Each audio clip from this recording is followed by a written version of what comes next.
अमेरिकी राष्ट्रपति Donald Trump ने बुधवार को ईरान युद्ध को लेकर कई बयान दिए। ट्रंप ने दावा किया कि युद्ध में अमेरिका की भारी जीत हो रही है और ईरान को भारी नुकसान पहुंचा है। ट्रंप ने बताया कि ईरान की मिसाइल और ड्रोन क्षमता पहले के मुकाबले बहुत ज़्यादा घट चुकी है और ईरान का नया शासन पहले से कम कट्टर भी है।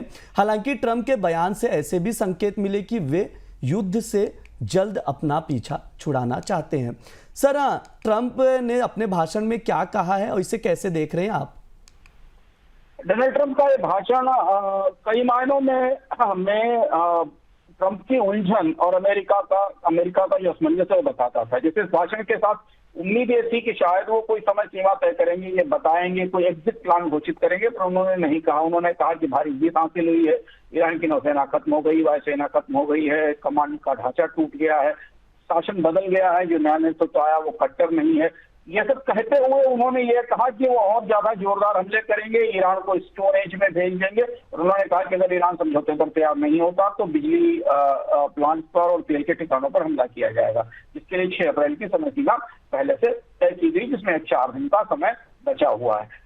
जमीनी सेना का इस्तेमाल होगा या नहीं, ये स्पष्ट नहीं था। तो डोनाल्ड ट्रंप का ये बयान 24 घंटे पहले तक बाजारों में पूरी दुनिया की अर्थव्यवस्थाओं में उम्मीद के तौर पर देखा गया था कि शायद जंग खत्म करने का ऐलान होगा। फिर ट्रंप वापस वहां से पलट गए। अभी भी कोई स्पष्ट प्लान नहीं दिखाई दे रहा है और पूरे भाषण में ट्रंप की एक खास किस्म की असमंजस उनकी वो दिखाई दे रही थी। सर, ये भी बताइए कि ट्रंप की असली योजना है क्या? भाषण में क्या संदेश छिपा है? डोनाल्ड ट्रंप 2 तरीके से कोशिश कर रहे हैं। एक तो उनको समय उनके साथ नहीं है तो वो थोड़ा और समय लेने की कोशिश कर रहे हैं। उनको दिख रहा है कि हुर्मुज़ जितने समय तक बंद रहेगी, नाटो पर और बाकी देशों पर दबाव रहेगा और वो शायद साथ में आकर हुर्मुज़ को खुलवाने में मदद करेंगे, क्योंकि अमेरिका अब सैन्य स्तर पर जोखिम नहीं ले सकता। ईरान में काफी नुकसान भी हो गया है अमेरिका के सैन्य क्षमताओं का भी। और दूसरी चीज है कि सैनिकों की भी मौत हुई है, जो ट्रंप ने इसकी तरफ आज इशारा भी किया था। तो अमेरिका ने कहा कि सैन्य जीत हो गई है। हुर्मुज़ उन्होंने कहा हमारी जिम्मेदारी नहीं, जिसको खोलना है वो खोले, और सारी चीजें वहां हुर्मुज़ पर केंद्रित हो गई हैं। नाटो पर दबाव बनाने की कोशिश की गई। नाटो दोहरी स्थिति में है, मुश्किल में है, या तो वो ट्रंप के साथ इस युद्ध में शामिल हो और ईरान पर हमला करे, या फिर अमेरिका का महंगा तेल खरीदे। नाटो से बाहर निकलने की धमकी डोनाल्ड ट्रंप लंबे समय से देते रहे। तो जो बयान था, उस बयान ने कल बाजार को में अच्छी टाइमिंग क्रिएट की। और डोनाल्ड ट्रंप बाजार को प्रभावित करने वाली टाइमिंग के मास्टर हैं। उन्होंने परसों जब इस बात का संकेत दिया और ये इशारे आए तो बाजार में तेजी आई। फिर आज फिर बाजार में हमें तेज गिरावट दिखाई दी। स्थिति जस्ती तक है, मतलब अभी कोई परिस्थिति ऐसी नहीं दिख रही है जहां से आप ये मान सकें कि डोनाल्ड ट्रंप ने कोई समय सीमा तय कर दी जहां से अमेरिका की वापसी हो जाए। सर, इसे ईरान के नजरिए से कैसे देखेंगे? यानी ट्रंप के भाषण को ईरान कैसे देख रहा है? ईरान को ने इस पूरे भाषण में युद्ध की बात को झूठ कहा, अमेरिका को आक्रामक कहा कि हमले आत्मरक्षा के लिए किए जा रहे हैं। ईरान की शर्तें वही कायम है। इस पूरे मामले में डोनाल्ड ट्रंप ने ईरान को एक बड़ी बढ़त दे दी। वो बढ़त ये दे दी कि डोनाल्ड ट्रंप ने कहा कि हुर्मुज़ खोलना हमारी जिम्मेदारी नहीं है। यानी और जो ईरान की जो पूरी रणनीति हुर्मुज़ को केंद्र में रखने की है भविष्य में, और जो उसकी मांग है, जो ईरान की शर्तें हैं, 5-6 शर्तें, उनमें हुर्मुज़ पर उसे संप्रभु अधिकार मिलने की शर्त है, सॉवरेन राइट मिलने की शर्त है, वो एक तरह से इस जंग में उभर कर सामने आ गई। और डोनाल्ड ट्रंप ने हुर्मुज़ को लेकर अपनी कोशिशों को भी पीछे कर लिया। तो इसलिए इस जंग में ईरान को एक बार फिर वो बढ़त मिलती दिख रही है। कल भी हमने आपको बताया था कि ईरान यही चाहता था कि हुर्मुज़ पर बातचीत हो, हुर्मुज़ बातचीत के केंद्र में आ जाए, जो अभी तक किसी भी युद्ध के केंद्र में नहीं थी।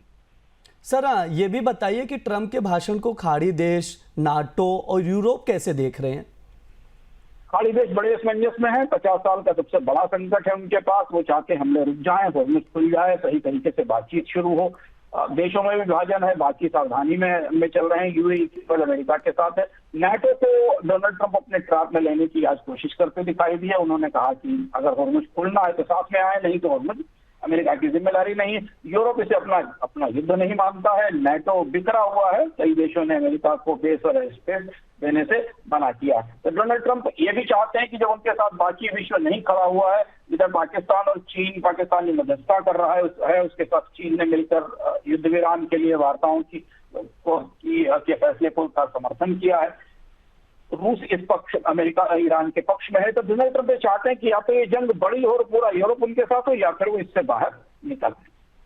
सर, जो अभी तक भाषण दिए गए, ट्रंप की ओर से बयान दिया गया, ईरान की ओर से बयान दिया गया, इसे देखते हुए क्या लग रहा है, अमेरिका ईरान के बीच जो बातचीत किस दिशा में जा रही है? अभी बातचीत है ही नहीं, क्योंकि अभी तो परिस्थिति केवल ये है कि पाकिस्तान मुख्य भूमिका में, टर्की और इजिप्ट सहयोग कर रहे हैं। ना तो ईरान ने अपने एजेंडे पर पीछे हटने के कोई संकेत दिए और ना अमेरिका ने दिए। ईरान की तरफ से बयान आया था कि वो अगर उसको गारंटी दी जाए, होर्मुज को संप्रभु अधिकार दिया जाए, तो इस बातचीत में वो आगे जा सकता है। तो ये पूरी डोनाल्ड ट्रंप की पूरी कोशिश, और ईरान भी खासतौर पर, दोनों देश एक दूसरे को बहुत कायदे से समझते हैं। बहुत लंबा समय हो गया है ईरान को अमेरिका के साथ डील करते हुए। तो एक तरफ बातचीत के लिए दोनों के दरवाजे खुले हैं। अमेरिका ने तो बातचीत की शुरुआत ही कर दी है, और ईरान भी परोक्ष रूप से अपने तंत्र के तहत बातचीत कर रहा है। लेकिन पीछे हटने जैसी परिस्थिति ईरान की तरफ से बिल्कुल उसका इशारा नहीं किया जा रहा है। सर, हम लोग देख रहे हैं जब से ट्रंप अलग अलग जो बयान दे रहे हैं उसका इम्पैक्ट बाजार पर अच्छा खासा दिखाई दे रहा है। सर, आज कैसा बाजार ने प्रतिक्रिया दी और भारत पर क्या असर हुआ?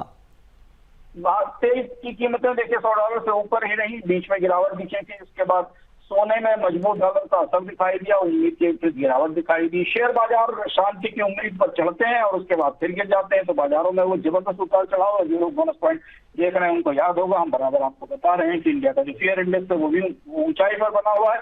ये बाजारों में अभी भी टकराव बना हुआ है। एशियाई बाजारों में भी गिरावट है। भारत के लिए थोड़ी चुनौती ज्यादा बढ़ी है, क्योंकि भारत के लिए कच्चे तेल की कीमत $140 से $150 के आसपास पहुंच गई है। जाते जाते आप लोगों को बता दें, कल बाजार बंद रहेगा, इसलिए बोनस पॉइंट शो नहीं आएगा, लेकिन आप लोगों के लिए अर्थम का शो आएगा, स्पेशल शो होगा। काफ़ी कुछ जानकारी वहाँ पर आप लोगों को मिलेगी। अंशुमान सर ने खबरों की जो सबसे बेस्ट एनालिसिस होती है वो अर्थम में दिखाई देती है, और सर ने बेहतरीन तरीके से एनालिसिस किया। तो आप लोग कल अर्थम ज़रूर देखिएगा।